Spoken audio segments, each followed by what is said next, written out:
Hello friends, मैं अभिषेक कुमार समृद्धि IAS के online platform पे आप सभी का स्वागत करता हूं। दोस्तों, एनआईओएस डीएलएड को लेकर, उसकी वैलिडिटी को लेकर, उसके मान्यता को लेकर एक बहुत बड़ा अपडेट जो है निकल करके सामने आ रहा है दोस्तों, जिसके बारे में इस वीडियो के माध्यम से मैं आप सभी को बताने वाला हूं। दोस्तों, दरअसल हुआ ये है कि बहुत सारे स्टूडेंट्स कुछ ऐसे हैं जो कहीं ना कहीं जॉब कर रहे हैं, कहीं ना कहीं नौकरी कर रहे हैं, या फिर कुछ अच्छी ढंग से अच्छे तरीके से है जो नौकरी की तैयारी कर रहे हैं, ठीक है, और सीटेट पास है, अपने अपने स्टेट से स्टेट भी पास किए हुए हैं। वे सभी जो है बहुत ज़्यादा परेशान है एनआईओएस डीएलएड को लेकर के दोस्तों, ठीक है।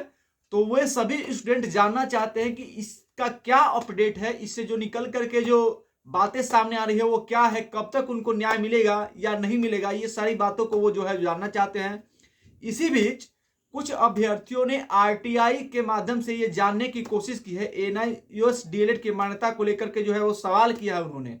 और आरटीआई में जो उन्होंने सवाल किया है उसका जो जवाब जो है वो दोस्तों निकल करके सामने आया है। अब वो क्या जवाब वहां से दिया गया है दोस्तों, इन सभी बिंदुओं पर हम चर्चा करने के लिए यहाँ पे इस वीडियो के माध्यम से आप लोगों के समक्ष उपस्थित हुए हैं दोस्तों। तो यदि एनआईओएस डीएलएड के पल पल के अपडेट के बारे में आप जानना चाहते हैं, हर एक बिंदु के बारे में जो अपडेट निकल कर आ रहा है उसको आप जानना चाहते हैं, तो सबसे पहले आप समृद्धि आज के इस चैनल को जो है सब्सक्राइब कर लीजिए,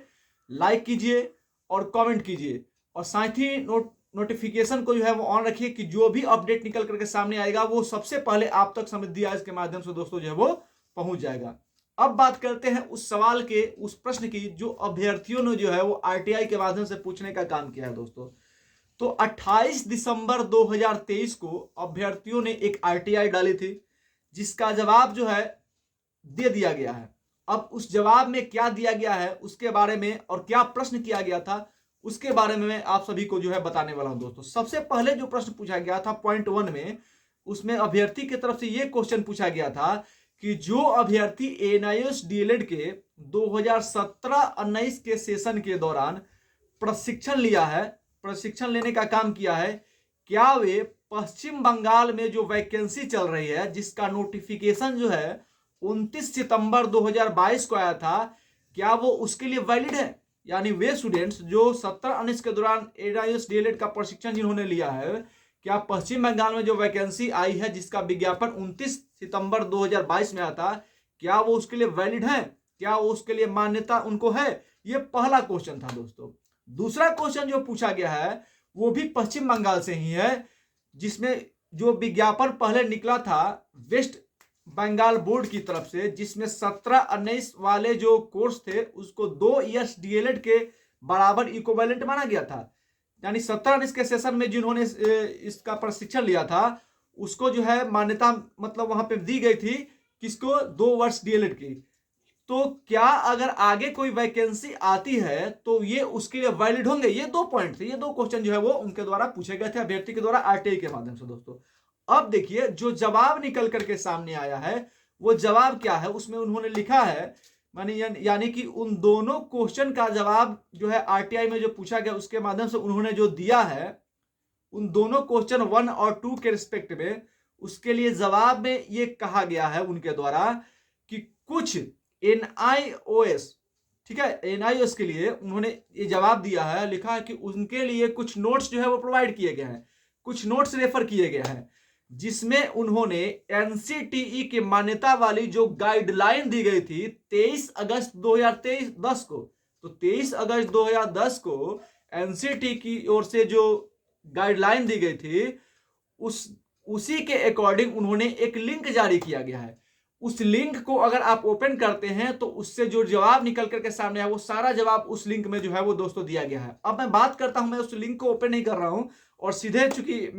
वो लिंक के बारे में मैं आपको बता देना चाहता हूं यहीं से कि उसमें दिया क्या हुआ। अगर आप उसको ओपन करेंगे तो आप खुद ही उसको देख लेंगे दोस्तों। उसमें देखिए दिया क्या हुआ है भाई मेरे, उसमें लिखा यही है कि अगर आपको टीचर एलिजिबिलिटी के लिए, शिक्षक के नौकरी के लिए अगर आपको वैलिड होना है तो आपके पास 2 वर्ष का डिप्लोमा डीएलएड होना चाहिए, या 1 वर्ष का विशिष्ट बीएड होना चाहिए दोस्तों, या 1 साल का बीटीसी चाहिए। यानी कि इसके बारे में जो है चर्चा है। वहां पे एनआईओएस डीएलएड की कहीं पे जिक्र ही नहीं है दोस्तों यानी जो क्वेश्चन पूछा गया था उसका घुमा करके जवाब जो है वो एनसीटी के माध्यम से दोस्तों जो है वो देने का काम जो है वहां पे किया गया है, उसमें यही लिखा है। लेकिन एनआईओएस डीएलएड का वहां पे कहीं जिक्र नहीं है, क्योंकि 23 अगस्त 2010 की ये जो गाइडलाइन है उस समय तो एनआईओएस का कहीं जिक्र ही नहीं था, वहां पे तो एनआईओएस था ही नहीं, तो उसका जिक्र वहां से कहां होगा। तो जो क्वेश्चन आपने पूछा उसका आंसर तो आपको मिला नहीं, वो तो घुमा घुमाया आंसर हो गया। अब रही बात एनआईओएस डीएलएड की, तो दोस्तों 2010 में तो वैलिड था नहीं, लेकिन एनआईएस डीएलएड को की अर्हता जो है उसको 2 साल की अर्हता के समक्ष मान लेना चाहिए। लेकिन मानना ये कब जाएगा, ठीक है, लेकिन एनआईएस डीएलएड जो है उसको 2 साल के डीएलएड के समकक्ष माना जा सकता था। लेकिन सुप्रीम कोर्ट ने जो डिसीजन दिया आप देखेंगे, तो सुप्रीम कोर्ट ने उसमें कहा कि नहीं, ये एनआईएस डीएलएड जो है ये तो 2 वर्ष का है ही नहीं, ये तो 18 महीने का है। तो जब उन्होंने ये बात कह दी कि 2 वर्ष का ये है ही नहीं, ये 18 ही महीने का है, तो बात ही खत्म हो गई। 18 महीने का है यानी कि 2 साल के समकक्ष वाली अर्हता की बात जो थी वो तो यहीं पे समाप्त हो जा रही है। यानी कि 2 वर्ष का जो डीएलएड था और जो एनआईएस डीएलएड है वो तो समकक्ष हो ही नहीं सकता, क्योंकि सुप्रीम कोर्ट ने कह दिया कि ये 2 वर्ष का है ही नहीं, है 18 महीने का है। तब तो जो आरटीआई के माध्यम से जानने का प्रयास किया गया, जो क्वेश्चन पूछा गया उसका जवाब तो सही ढंग से मिला नहीं, एकदम घुमा घुमाया आंसर हो गया। तो ये तभी पॉसिबल है दोस्तों मित्रों, ये तभी पॉसिबल है जब सुप्रीम कोर्ट या एनसीटीई अपनी गैजेट में ये कह दे कि नहीं, एनआईएस डीएलएड को 2 वर्ष डीएलएड के समक्ष माना जाएगा, और ये मान्य होंगे तभी जाके हमारे जो स्टूडेंट्स हैं वो जो है इसके लिए पात्र हो पाएंगे और उसके लिए जो है इनको मान्यता मिल पाएगी दोस्तों। अदरवाइज जो है वो संशय बना हुआ है दोस्तों। तो मैं उम्मीद करता हूं कि जो सुप्रीम कोर्ट के माध्यम से जो लड़ाई लड़ने का काम किया जा रहा है, जो सुप्रीम कोर्ट में रिट दायर करने की बात हो रही है, वो जो है अपने एकदम वो लड़ाई जो है वो आगे बढ़ रही है, और जल्द से जल्द सुप्रीम कोर्ट में जो याचिका दायर की जाएगी। और मैं पूरी उम्मीद करता हूं और मैं हमारी पूरी टीम जो है वो आप सभी एनआईएस डीएलएड के जो स्टूडेंट हैं उनके साथ है, और हम चाहते हैं कि जल्द से जल्द जो है वो आप सभी को जो है इसमें न्याय मिले और एनआईएस डीएलएड जो है उसको 2 वर्ष के समकक्ष जो है वो माना जाए, ताकि आप सबों के साथ जो है वो न्याय हो सके दोस्तों। धन्यवाद।